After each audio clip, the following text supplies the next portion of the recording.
요한복음 12장 1절부터 11절까지 교독합니다. 1절 제가 먼저 읽습니다. 6월절 엿새 전에 예수께서 베다니에 이르시니 이곳은 예수께서 죽은 자 가운데서 살리신 나사로가 있는 곳이라.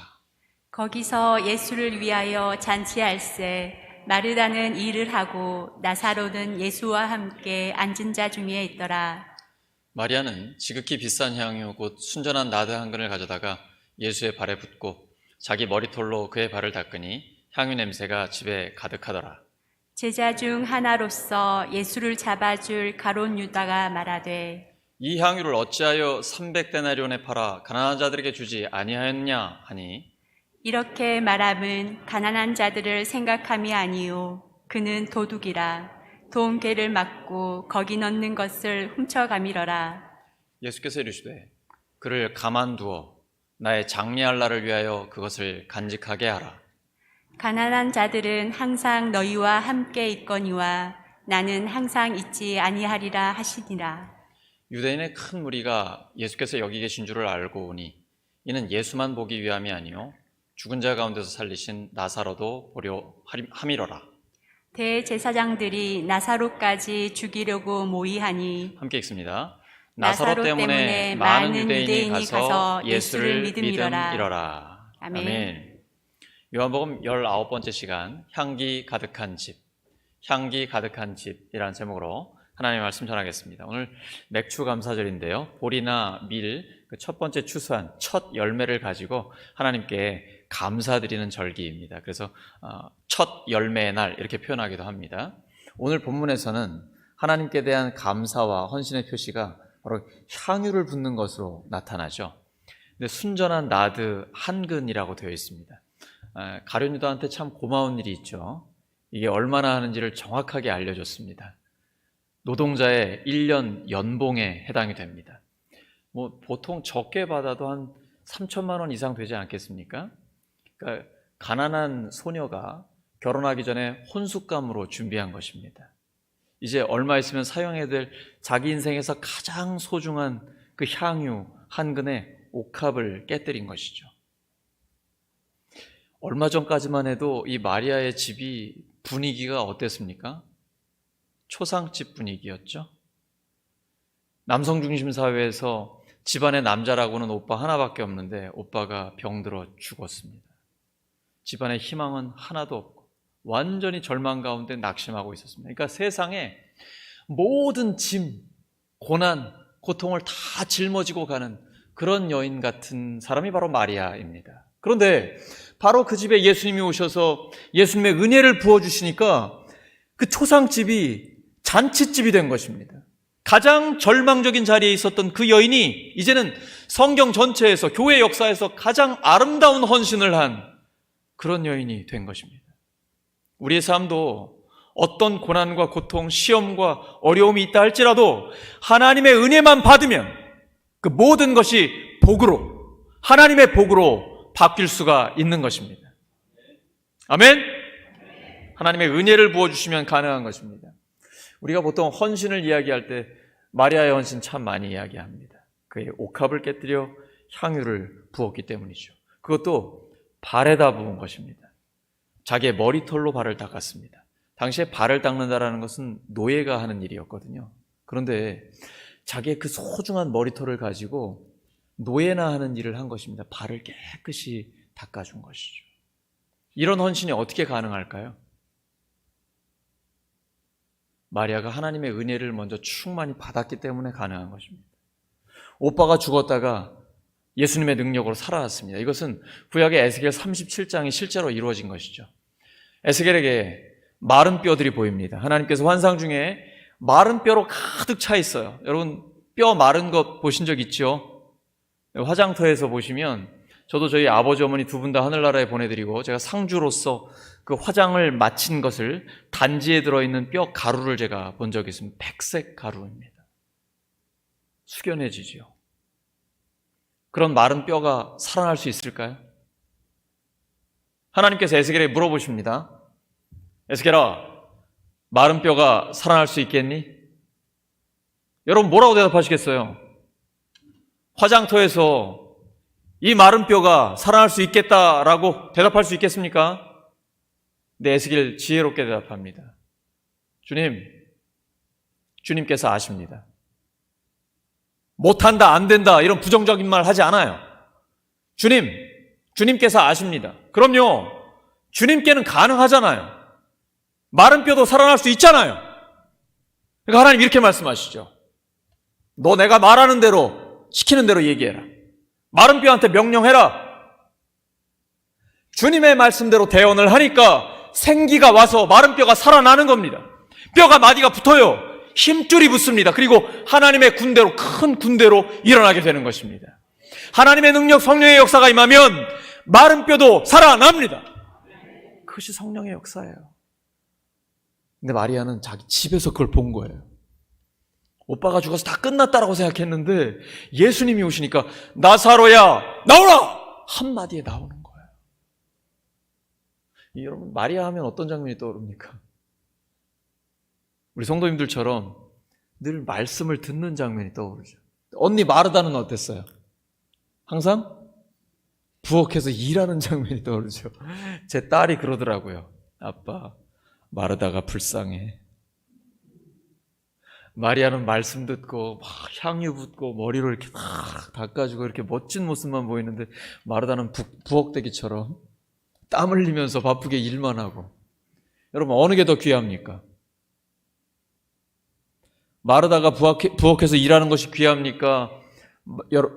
예수님 옆에서 말씀을 듣고 향유를 붓는 게 귀합니까? 어느 게 더 귀합니까?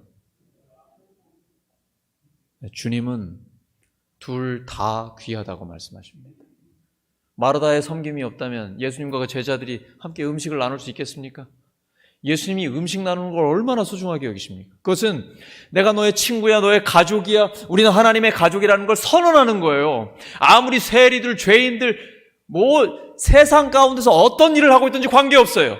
예수님 앞에 오면 함께 음식을 나누면서 그냥 예수님의 가족이 되는 거예요. 마르다의 헌신이 없으면 불가능하잖아요. 마리아도 귀합니다. 말씀을 듣는 거죠. 근데 마리아는 늘 말씀을 가까이 했기 때문에 그 은혜의 말씀으로 충만한 거예요.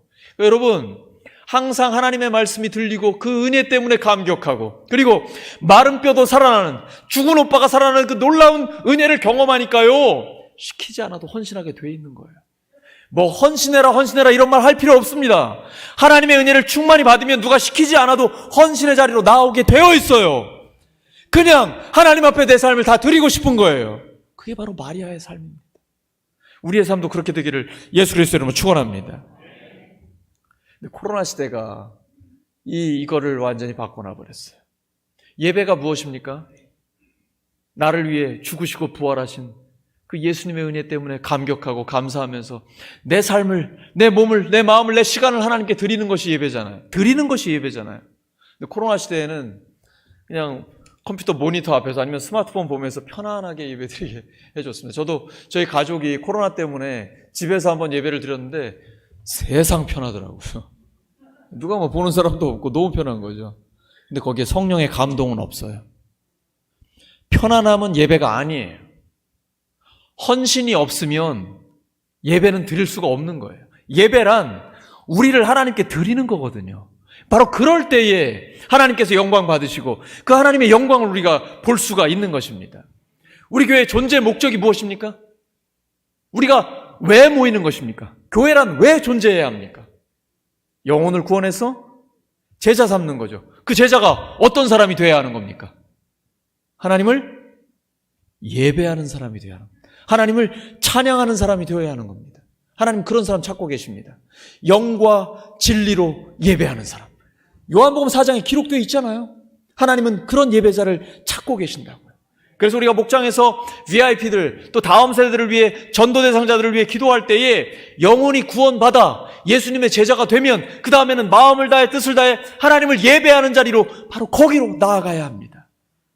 하나님 그 예배자를 찾고 계신 것입니다. 이렇게 하나님의 은혜를 맛본 사람은 섬기게 되어 있습니다. 하나님을 섬기고 이웃을 섬깁니다. 근데 은혜를 맛본 사람은 섬겨야 된다는 건 알고는 있습니다. 근데 섬김이 자연스럽지 않아요. 은혜를 맛보지 못했기 때문입니다. 이거 탓할 일 아닙니다. 뭐라고 할 일이 아니에요. 오히려 불쌍한 것입니다. 함께 신앙생활하고 교회에 나오고 예배를 드리면서 하나님의 은혜를 맛본 사람은 마음껏 내 삶을 드리고 싶습니다. 은혜를 맛보지 못하면 은혜가 없기 때문에 섬기고자 하는 마음이 일어나질 않아요. 예수님이 최후의 만찬에서 이렇게 이제 성찬 하시기 전에 먼저 제자들의 발을 씻어 주십니다. 예수님이 수건을 딱 두르고 그 더러운 제자들의 발을 앞에서 숙여가지고, 일단 발을 씻으려면 숙여야 될 거 아닙니까? 자세를 낮추고 씻어주려고 하는데 베드로가 절대 안 된다고. 주님, 이거는 노예가 하는 일인데 어떻게 선생님이 이런 일을 하시냐고. 절대 안 된다. 근데 주님 뭐라고 하시죠? 내가 너의 발을 씻어주지 않으면 너는 나와 관계가 없다라는 거예요. 신앙생활은 관계거든요. 하나님과 나와의 관계, 이게 먼저예요. 그래서 신앙생활은 먼저 예수님의 섬김을 받는 거예요. 우리 새가족들 꼭 기억하셔요. 신앙생활은 내가 뭘 하는 게 먼저가 아니에요. 먼저 하나님의 사랑을 받는 게 먼저예요. 예수님이 내 발을 씻어주는 것 그냥 내어드려야 돼요. 주님, 깨끗하게 씻어주세요. 이제 베드로처럼 오버만 안 하면 돼요. 아이고, 그럼 제 머리도 막 씻어주고 몸도 씻어야 징그럽게 아주. 남자끼리 이게 뭐 하는 일이에요. 그러니까 주님께서 단칼에 딱 안 된다고. 너는 목욕 다 했으니까 발만 씻으면 돼.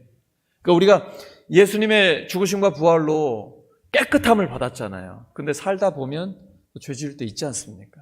그래서 회개하는 거예요. 근데 그때마다 주님은 깨끗하게 용서해 주시거든요. 우리가 먼저 예수님의 사랑, 은혜를 충분히 받아야 합니다. 이 넘치도록 주의 은혜를 받으면 그 은혜가 나를 통해서 흘러나가게 돼 있어요. 그러면 억지로 안 해도 돼요. 자연스럽게 되는 거예요. 하나님의 은혜를 먼저 충만히 받으시기 바랍니다. 옆 사람 축복해 주시기 바랍니다. 하나님의 은혜를 먼저 받으시기 바랍니다.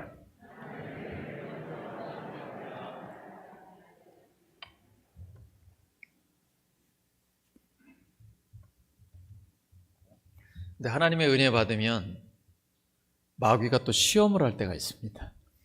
성령의 충만함을 받은 예수님이 어디로 가셨습니까? 광야로 시험 받으러 가셨습니다. 예수님도 그러셨기 때문에 우리 시험 당하는 것 당연하게 여기셔야 됩니다. 단, 은혜를 충만히 받으면, 성령을 충만히 받으면 시험을 넉넉히 이길 수가 있습니다. 말씀 한마디로 끝내는 것입니다. 말씀은 성령의 검, 곧 공격무기입니다. 하나님의 말씀으로 강력하게 무장이 되어 있어야 됩니다. 진리의 허리띠, 나의 의가 아니라 그리스도의 의에 호심경, 심장을 지키는 것입니다. 평안의 복음의 신발, 가는 곳마다 평화를 만드는 피스메이커가 되는 거죠. 구원의 투구, 주님이 나를 위해 죽으시고 부활하셨습니다. 나는 구원받았습니다.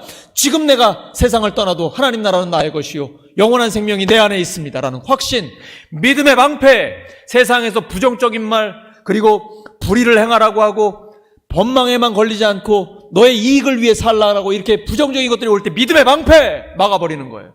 성령의 검, 하나님의 말씀으로 강력하게 승리하게 되는 것이죠. 이렇게 무장되어 있으면 넉넉히 모든 시험을 이길 수가 있는 것입니다. 어떤 교회가 강력한 교회입니까? 하나님의 은혜를 충만히 받은 사람들이 이렇게 많이 모이는 교회가 가장 강력한 교회입니다. 은혜를 받은 사람은 그 삶의 자리에서 은혜의 향기를 내게 되어 있습니다. 마리아의 집이 죽음의 냄새가 진동했지만 하나님의 은혜를 받으니까 은혜의 향기가 가득한 집이 된 것처럼 말입니다. 그런데 이때에 재를 뿌리는 사람이 있어요. 잔치 자리에서 꼭 이렇게 재를 뿌리는 사람인데 누구예요? 가룟 유다입니다. 명분은 있어요. 이거 3천만 원, 4천만 원 되는데 가난한 사람들 도와야지. 말은 맞아요. 이렇게 은혜를 맛보지 못한 사람은 모든 걸 허비한다라고 생각해요. 하나님께 드리는 게 뭔지를 몰라요. 여러분, 사랑하면 아깝지 않습니다. 사랑하는데 아깝다, 돈이 얼마냐 이런 거 물어본다, 이러면 안 되는 거죠. 여러분, 아내한테 뭔가 선물을 했습니다. 이때 아내가 꼭 하지 말아야 될 말이 있죠. 이거 얼마야? 이런 거 물어보면 안 되는 거죠. 그러면 사랑은 따지는 게 아니거든요. 사랑은 그냥 다 주고 싶은 거잖아요. 예수님이 그래서 예수님의 생명을 우리에게 다 주신 거잖아요. 근데 가룟유다는 꼭 따져요. 야, 너 이거 너무 헌신한다. 너 신앙생활을 너무 열심히 해. 기도를 너무 지나치게 많이 한다. 은혜를 맛보지 못한 사람은 다 이렇게 평가해요. 너무 지나치다라고 평가합니다. 그런데 하나님의 은혜를 충만히 맛보게 되면 항상 부족해. 늘 해줘도 부족해요. 우리 자녀들 사랑할 때 그러잖아요. 해줘도 더 해주고 싶잖아. 왜? 사랑하니까. 근데 신혼 때는 엄청 사랑하는데 신혼이 지나가고 나면은 한참 지나고 나면 내가 이만큼 해줬으면 당신도 이 정도 해야지. 그러면 사랑이 식었다는 얘기거든. 근데 이 처음 사랑이 회복되려면 해줘도 늘 미안한 거예요. 안타까운 마음에서 더 해줘야 되는데. 이게 사랑이죠. 이게 주님의 사랑이에요. 주님의 사랑을 먼저 받아야 돼요. 하나님의 은혜를 충만히 받게 되면 자연스럽게 헌신하게 되어 있어요. 근데 가룟유다가 이게 자기 사실은 상습적으로 헌금을 훔치는 사람이거든요. 그러니까 이 사람은 요거를 드리면 자기가 몰래 가져가야 되니까 그것 때문에 이렇게 꼼수를 지금 쓰고 있는 거예요. 근데 여러분, 마리아만 비난받았습니까? 예수님도 비난받았습니다.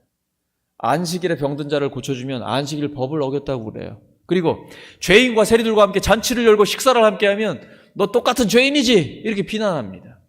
예수님도 이렇게 비난받는데 예수님의 제자들인 우리가 우리처럼 부족한 사람들이 하나님의 영광을 위해 살아갈 때 비난받을 수 있겠죠? 그러니까 하나님의 일을 할 때 일 안 하면 비난 안 받습니다. 하나님의 일을 할 때 비난받는 걸 두려워하면 안 됩니다.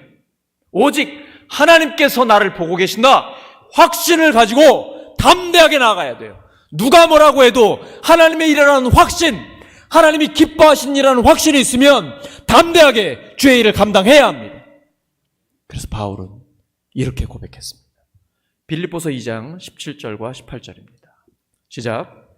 만일 너희 믿음의 재물과 섬김 위에 내가 나를 전제로 드릴지라도 나는 기뻐하고 너희 무리와 함께 기뻐하리니 이와 같이 너희도 기뻐하고 나와 함께 기뻐하라.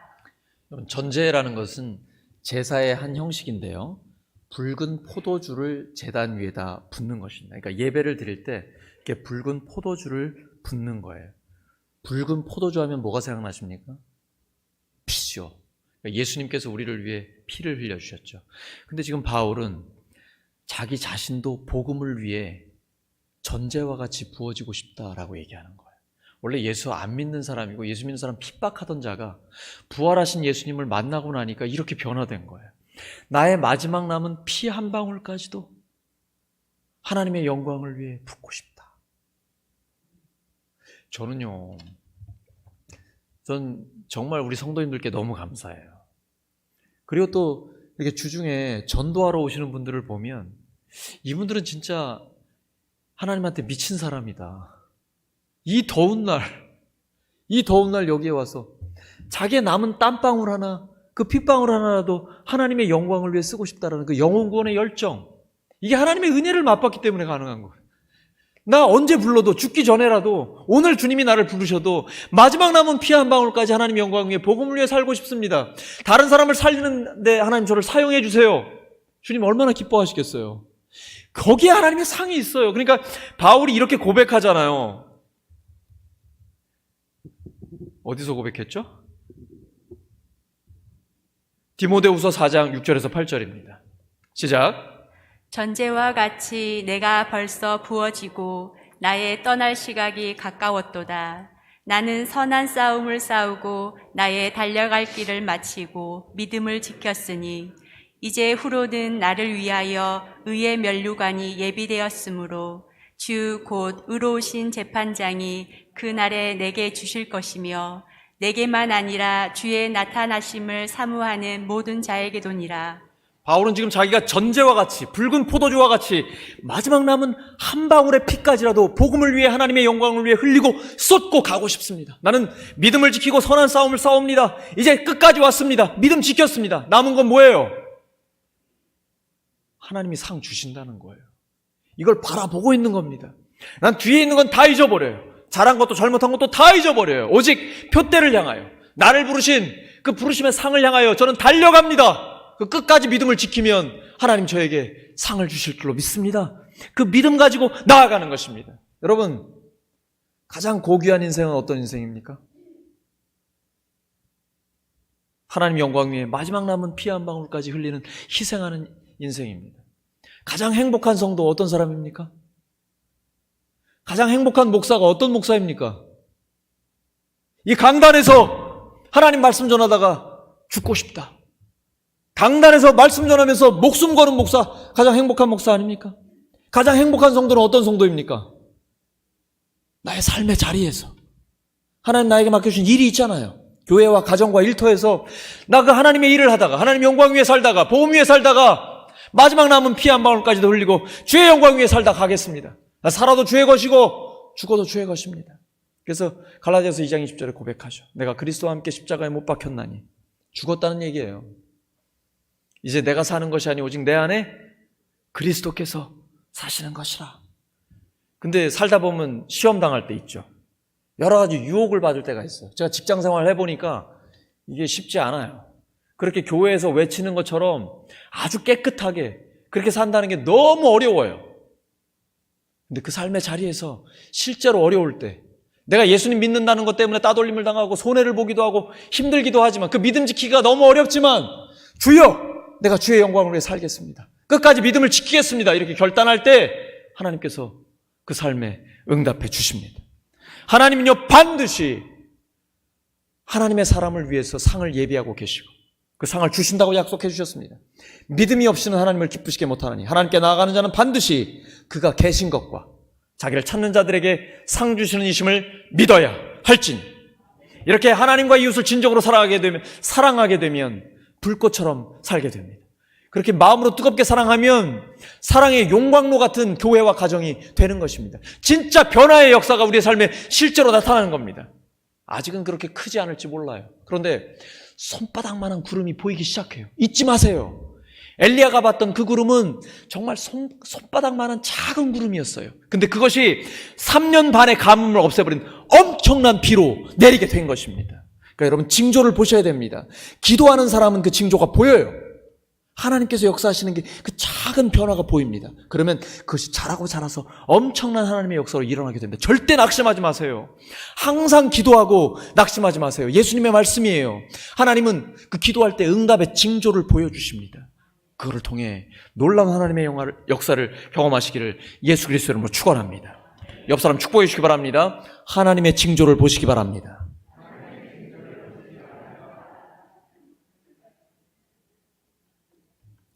하나님의 놀라운 역사를 경험하게 되면요 자꾸 하나님 앞에 내 삶을 드리고 싶어요. 시간과 물질과 내 몸과 삶 전체를 하나님께 드리고 싶어요. 근데 이때에 가룟 유다가 왜 이렇게 허비하냐라고 얘기하잖아요. 예수님이 하신 말씀 보십시오. 요한복음 12장 7절과 8절입니다. 시작. 예수께서 이르시되 그를 가만두어 나의 장래할 날을 위하여 그것을 간직하게 하라. 가난한 자들은 항상 너희와 함께 있거니와 나는 항상 있지 아니하리라 하시니라. 지금 굉장히 나긋나긋하게 잘 읽어주셨는데 가룟 유다가 지금 향유를 붓고 있는 마리아에게 왜 이거 허비하느냐고 했을 때 예수님 뭐라고 하셨을까요? 가만두라고 좀! 이러시지 않았을까요? 그러시지는 않았을 것 같아요. 저같지는 않으시고 정말 온유하신 분이니까 가만둬라 좀. 제발 너 안 할 거면 헌신하는 사람 막지나 마라. 그 다음에 뭐라고 하세요? 예수님의 그 장례할 날을 지금 준비하고 있다는 거예요. 그럼 마리아가 잡은 기회가 어떤 기회입니까? 인류 역사에 단 한 번밖에 없는 기회예요. 아무나 헌신할 수 있는 거 아니에요. 여러분, 기회가 주어질 때 헌신하세요. 그거 아무한테나 주는 거 아니고 아무 때나 오는 게 아니에요. 하나님이 기회를 주셔야 헌신할 수 있습니다. 여러분에게 헌신의 기회가 주어졌을 때 마음껏 헌신하세요. 하나님이 기쁘게 받으실 때가 있는 거예요. 아무 때나 못해요. 시간 지나가면 못합니다. 근데 마리아는 인류 역사에 단 한 번뿐인 예수님의 십자가의 그 기회를 잡은 거예요. 그리고 사복음서에 다 기록되어 있고 2000년 교회 역사의 가장 아름다운 헌신으로 우리에게 기억되고 있어요. 예수님 그렇게 말씀하시잖아요. 나의 장례할 날을 기념하기 위해, 그걸 간직하기 위해 자기 혼자 거기다 쏟아붓고 있는 거예요. 제발 놔둬라. 나의 장래할 날을 그가 간직할 수 있게 해줘라. 그리고 복음이 전해지는 곳에는 이 여인의 헌신 모두 다 함께 전해질 수 있도록 하라. 아낌없는 칭찬과 격려가 거기에 있는 것입니다. 주님은 오늘도 우리에게 그렇게 말씀하고 계십니다. 말씀 정리합니다. 하나님의 은혜가 부어지면 아낌없는 헌신을 주 앞에 하게 됩니다. 그리고 그 헌신을 통해 하나님이 영광을 받으십니다. 그리고 영광 받으시는 하나님을 우리가 함께 볼 수가 있게 되는 것입니다. 이렇게 하나님의 은혜를 받으면 마음껏 헌신하게 되고 그 헌신하는 자리에 그리스도의 향기가 충만하게 됩니다. 교회와 가정과 일터에 이러한 그리스도의 향기로 충만해지기를 예수 그리스도의 이름으로 축원합니다. 이 시간 함께 기도합니다. 성찬은 유카리스트, 감사입니다. 이 시간 성찬 예식을 위해서 감사의 기도를 드립니다. 그리고 하나님 앞에 나를 돌아보면서 또한 죄가 있다면 회개의 기도를 드립니다. 성찬 예식은 예수님이 우리의 죄를 위해 죽으시고 부활하셨다는 것을 믿는 사람이 참여할 수 있습니다. 예수님 나의 구원의 주님이십니다. 이것을 믿는 사람, 마음에 예수님을 모신 사람은 누구나 성찬 예식에 참여할 수 있습니다. 그래서 주님의 몸과 주님의 피를 함께 나누는 하나님의 가족이 되는 것입니다. 이 시간 감사의 기도 또 회개의 기도를 반주에 맞춰서 함께 하겠습니다.